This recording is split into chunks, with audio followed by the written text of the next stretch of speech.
9 বছর আগে খুন হওয়া বিজেপি কর্মীর পরিবারের সাথে দেখা করলেন প্রধানমন্ত্রী। আশ্বাস দিলেন ন্যায় বিচারের।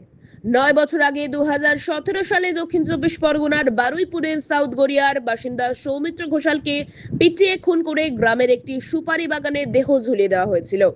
দিনের বেলাতে নৃশংসভাবে খুন করা হয়েছিল সৌমিত্রকে। এলাকায় বিজেপি দল করার অপরাধে তৃণমূল আশ্রিত দুষ্কৃতীরা পিটিয়ে খুন করে তাকে। ঘটনার পর দোষীদের গ্রেপ্তারের দাবিতে দীর্ঘদিন এলাকায় আন্দোলন করেন বিজেপি নেতাকর্মীরা। অনেক আন্দোলনের পর দোষীদের কয়েকজন গ্রেপ্তার হলেও তারা বেকসুর খালাস হয়ে যায়। কোনো বিচারই পাননি মৃতের পরিবার। অবশেষে 9 বছর পর রাজ্যে তৃণমূল সরকারের পতনে ফের আশার আলো দেখছেন নিহতের পরিবারের সদস্যরা। শনিবার ব্রিগেডে বিজেপি সরকারের শপথ গ্রহণের দিন প্রধানমন্ত্রী নরেন্দ্র মোদী দেখা করলেন নিহতের পরিবারের সাথে। আশ্বাস দিলেন ন্যায় বিচারের। প্রধানমন্ত্রীর আশ্বাসে খুশি সৌমিত্রের পরিবারের সদস্যরা।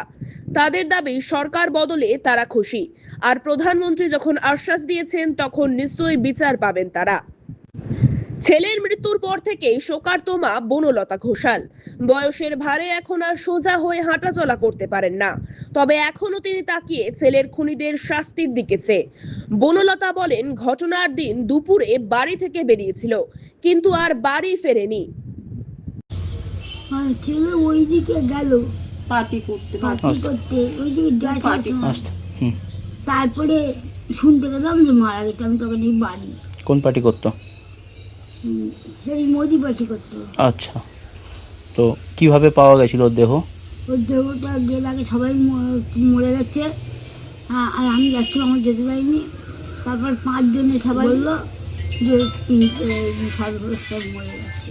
আচ্ছা, তা দিনের বেলা তো, দিনের বেলায় আচ্ছা 4টে। আচ্ছা, তো এই যে তোমার ছেলে যে মারা গেছিল, তুমি কোনো বিচার পেয়েছো? বিচার বলতে তেমন কিচ্ছু কেউ বিচার করেনি বাবা। আচ্ছা, মোদি সরকার। হুম। আমি মিথ্যে কথা জানি না বাবা, মিথ্যে কথা বলবো না। তা আজকে তো প্রধানমন্ত্রী এসছে, নরেন্দ্র মোদী এসছেন, আপনার পরিবারের সাথে দেখা করেছেন? কই? হ্যাঁ করে মেয়ে গেছে। নাতনি গেছে। হ্যাঁ, নাদি গেছে, আমার মেজো ছেলে গেছে। আচ্ছা, এবার কি মনে হয় বিচার পাবেন? আর ফার্স্ট পাবে, মানে আশা করছেন? আশা করছি। আচ্ছা, কেন বাবা, আমি আশা করছি। কেন বলবো, আমার খুব কষ্ট ছিল। আমার কষ্টের জন্য মোদি সরকারের কাছে গেছিল আমার ছোটো ছেলে চলে। হ্যাঁ, আমি বলছিলাম না, যাই দেবো না তুমি। আমার এই দেশের ভেতরেই যা করে ভিক্ষে দুঃখ করে যা করে চলছে, সেইভাবে চলছে। শোনেনি, আমার চুরি করে চলে গেছে। আমি সেখান থেকেই ভগবানের কাছে কাঁদছি। আর এই যে মোদি সরকার পেয়েছে, আমার খুব আনন্দ হয়েছে। অতি সত্যি কথা বাবা, মন থেকে আমি বলছি। তবে বাবা, মা কি বলা যায় বলো, আমার অন্তরটা হা করছে। মনে হচ্ছে এতক্ষণ যদি থাকতো আমার বাবা কত আনন্দিত হতো। এই পাশে যাওয়ার জন্য তো খুব আনন্দিত হয়েছে। বা গেছে বলছে, মা একদিন আমার সব দুঃখ তোমার জন্য ঘুরে যাবে, তোমার জন্য চলে গেছি মা। তুমি বিশ্বাস করো, তোমার এত দুঃখ কষ্ট আমি আর দেখতে পারি না। তোমার ঘরে বসে বসে খাওয়া যায় বলে মোদি সরকার। কি করতো ছেলে? করতো কি? ছেলে পার্টি করতো। পার্টি করতো। পার্টির ভেতরে 2-1 যদি ডাকতো, একটা কাজ করতো, সে না করার মতো। আচ্ছা, ওই পূজা। কি নাম ছিল ছেলের? ছেলের নাম ছিল সর্বেশ্বর। ওটা বললো সৌমিত্র ঘোষাল। হ্যাঁ, সৌমিত্র ঘোষাল ছিল। আর সর্বেশ্বর ঘোষাল জানো, ওর বাবা মরে গেছে। আর ও মরে গেছে। তোমার নাম কি? আমার নাম শ্রীমতী বনলতা ঘোষাল। আচ্ছা, তুমি তাহলে এখন খুশি বিচার পাবে? বিচার পাবো, খুশি।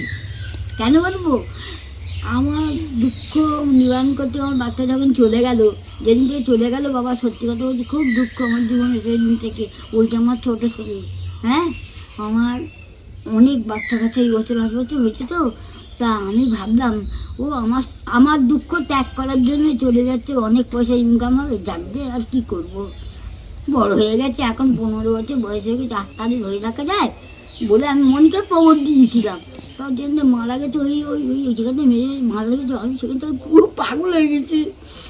ধৈর্য ধরতে পারছি না, আমি আর দম বুঝতে পারছি না আমার যে কী হচ্ছে বাবা। যদি মনে হচ্ছে কাল কাজে কেটে দেখাই, তাই মোদি সরকার জিতেছে, আমার খুব আনন্দ হয়েছে বাবা। কি বললে?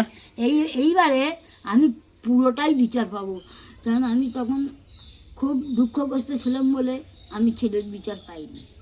হ্যাঁ, তা সেই বিচারটা এইবার নিশ্চয়ই মোদী সরকারও খুব ভালোবেসে উপাধি এসেছিল আমাদের বাড়িতে।